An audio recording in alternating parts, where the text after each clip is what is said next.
الحمد لله الذي أوضح الطريق إلى السبيل المهتدين وسهل من هذا السعادة للمتقين.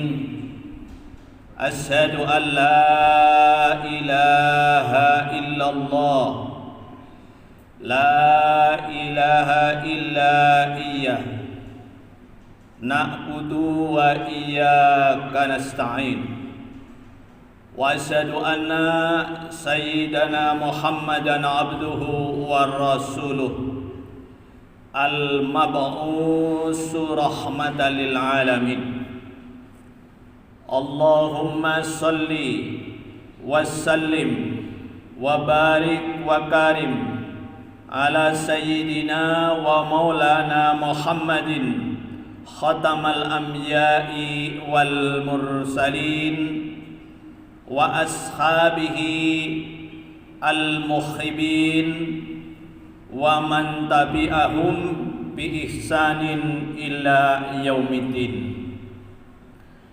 Amma ba'du, faya ayyuhal hadirun, faya ayyuhal mu'minun, wa ya ayyuhal muslimun rahimakumullah. Usikum wa nafsi wa iyaya bitaqwallah, faqad fazal muttaqun. Wa qala azza min qailil aziz, a'udzu billahi minasy syaithanir rajim. Bismillahirrahmanirrahim. Ya ayyuhalladzina amanu taqullaha haqqa tuqatih wa la tamutunna illa wa antum muslimun.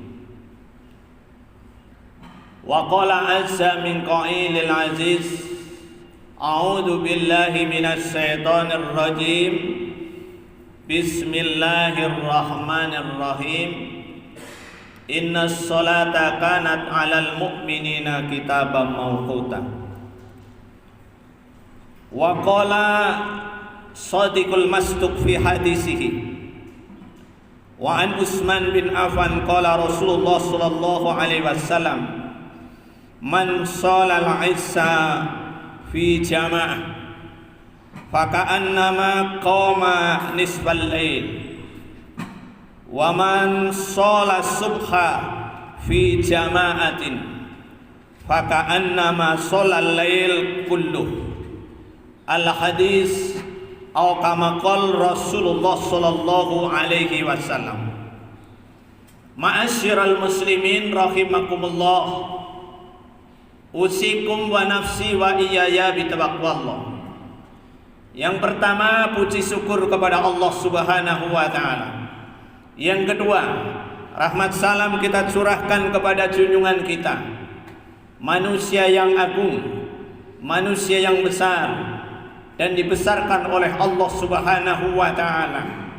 Beliau dikenal manusia yang akan memberi syafaat di mana para nabi tidak mampu memberi syafaat kecuali syafaat Kanjeng Nabi besar Muhammad sallallahu alaihi wasallam. Hadirin rahimakumullah. Pertama, khatib berwasiat, marilah kita bersama-sama untuk tingkatkan iman dan takwa kepada Allah Subhanahu wa taala. Hanya dengan iman ibadah kita bisa diterima. Hanya dengan iman solat kita bisa diterima. Hanya dengan iman seluruh ibadah kita bisa diterima oleh Allah Subhanahu wa taala. Ma'asyiral muslimin rahimakumullah. Ada keistimewaan ibadah-ibadah yang tergolong istimewa di hadapan Allah Subhanahu wa taala.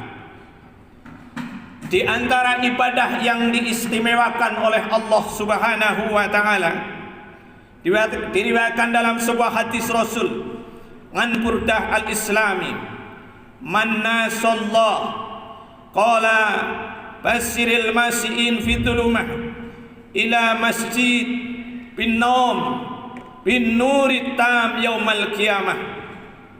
Ada sebuah riwayat yang diriwayatkan oleh Burdah Al-Islami, barang siapa yang ketika di waktu-waktu subuh, di waktu-waktu zulmah, fi zulmi, dalam kegelapan pada saat itu, mereka sudah merangkak, mereka sudah berjalan untuk keluar dari rumahnya menuju ke masjid atau menuju ke tempat ibadah untuk melaksanakan yang namanya salat berjamaah subuh.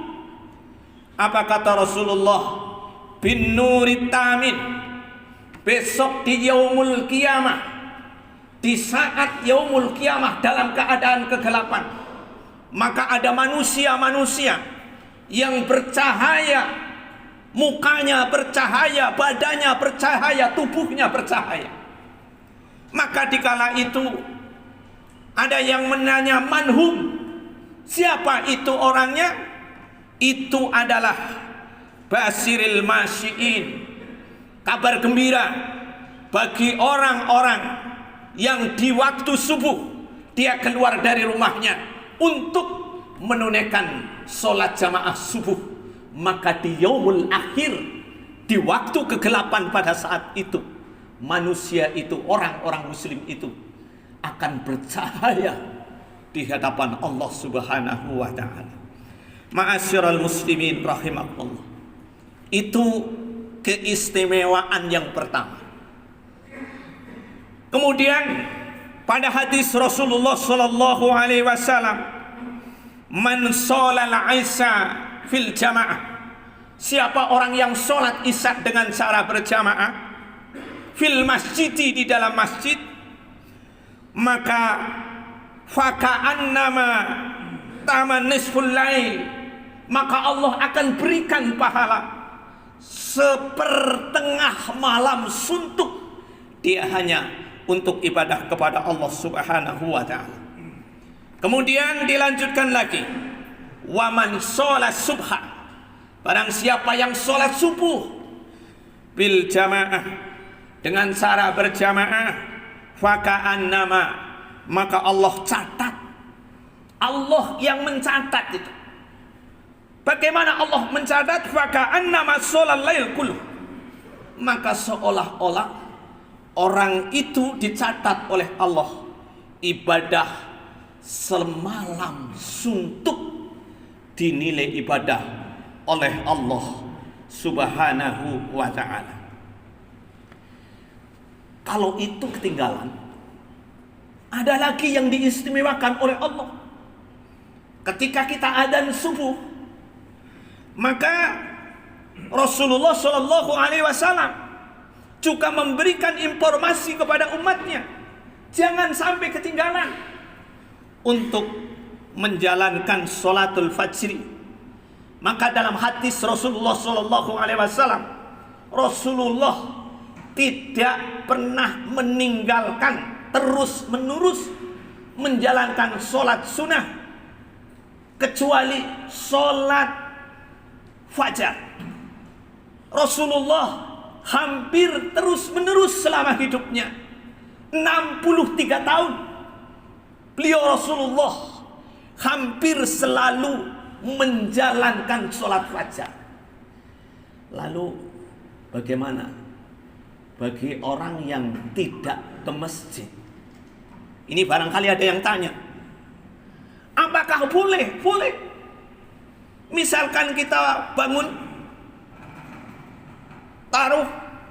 setengah 5 atau mungkin jam 5, masih ada waktu subuh, walaupun kita nggak ke masjid, silahkan sholat fajar dulu atau sholat qobla subhi. Setelah itu baru kita menjalankan sholat subuh. Itu seandainya kita tidak sempat untuk di masjid, boleh juga di rumah untuk menjalankan qobla subuh, sebelum subuh atau yang disebut dengan sholat fajar. Dalam hadis Rasulullah SAW, sholatul fajri khairun minad dunya wa ma fiha. Seandainya dunia ini dibeli oleh kita, kalau kita mampu, kemudian setelah kita mampu membeli dunia ini,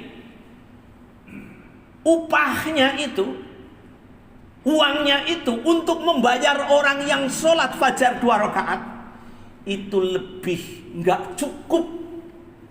Ini saking besarnya sholat fajar. Silahkan untuk menjalankan sholat fajar, walaupun misalkan kita tidak sempat di rumah, tidak sempat di masjid, tapi setelah kita bangun dari pagi, sebelum menjalankan sholat subuh, untuk menjalankan sholat fajar.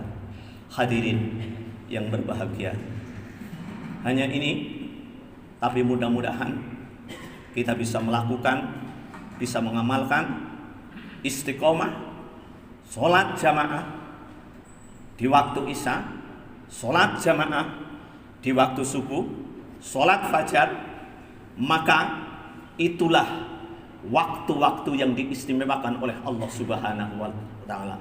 A'udzubillahi minasyaitonirrajim. Bismillahirrahmanirrahim. Wal asri innal insana lafi khusrin illa alladzina amanu wa amilus solihati wa tawassaw bil wa tawassaw. Barakallahu li wa lakum fil Qur'anil azim wa nafa'ani wa iyyakum bima fihi minal ayati wa dzikril hakim wa taqabbala minni wa minkum tilawatahu innahu was-samiul alim wa qur rabbihfir warham wa anta khairur rahimin.